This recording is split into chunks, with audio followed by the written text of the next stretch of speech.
Chapter 12. What's your problem, Albert? Light from the hallway pours into my room as my mom opens the door. Hey, honey. Hey.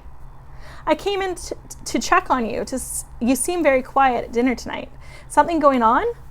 Mean kids at school. Oh, Allybug, I'm sorry you had to put up with that. What happened? Well, the kids were who were mean? Yeah. I was kind of one of them. Oh, she says with a sigh.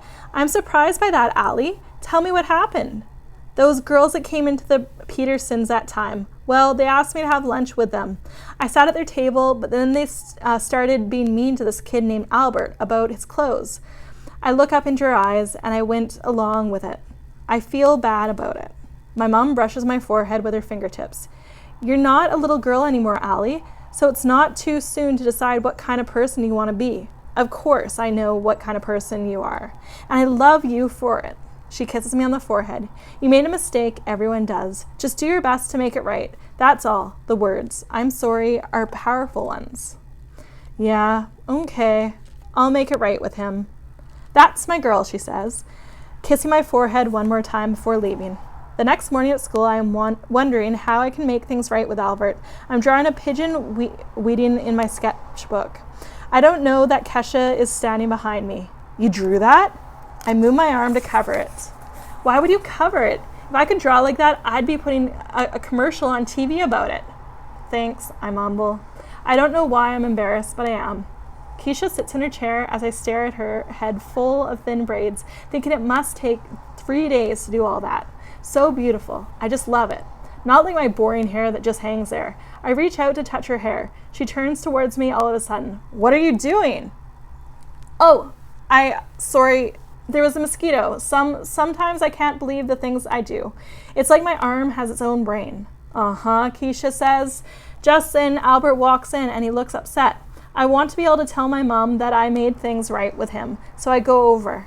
Albert, are you okay? I ask, wondering if he'll tell me to strap myself to a locker and light the fuse. I have a problem.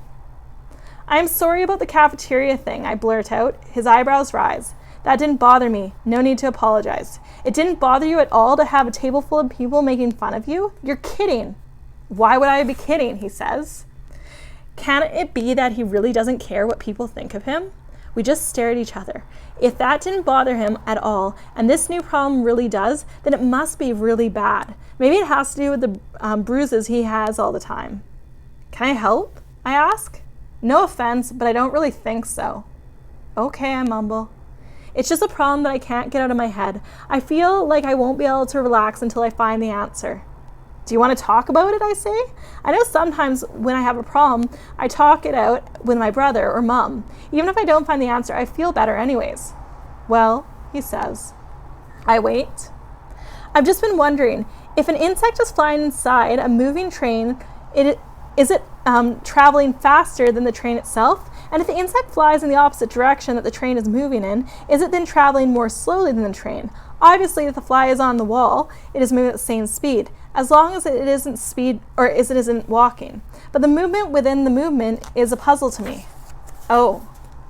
He turns to me, a little more intense. You can see the problem here. He doesn't ask, he tells. I know he doesn't really think I can help. Who knows if I could possibly figure out the science part of what he's talking about. But my mind shows me that the insect in the train car.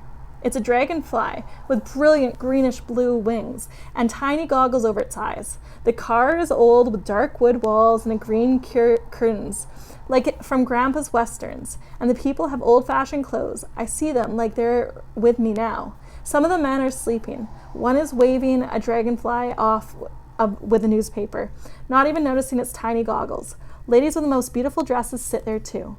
And then I see a girl who is with her mother, and her mother keeps asking the girl if she is enjoying the ride, and the girl keeps saying yes, being sure to have a happy-sounding voice. I don't know everything about the girl, but I do know that she has a lot more to worry about than an insect on a train. She doesn't fit in. She's all dressed up in fancy clothes and has to pretend to be someone she's not. She wants to muck around, help build fences. She wants to ride a horse the real way, not saddle side like her mother insists. When I come back from my mind movie, Albert has already walked away, but I don't care.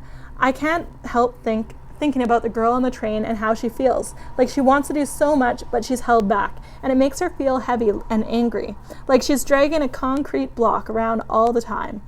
I'd like to help her break free from that.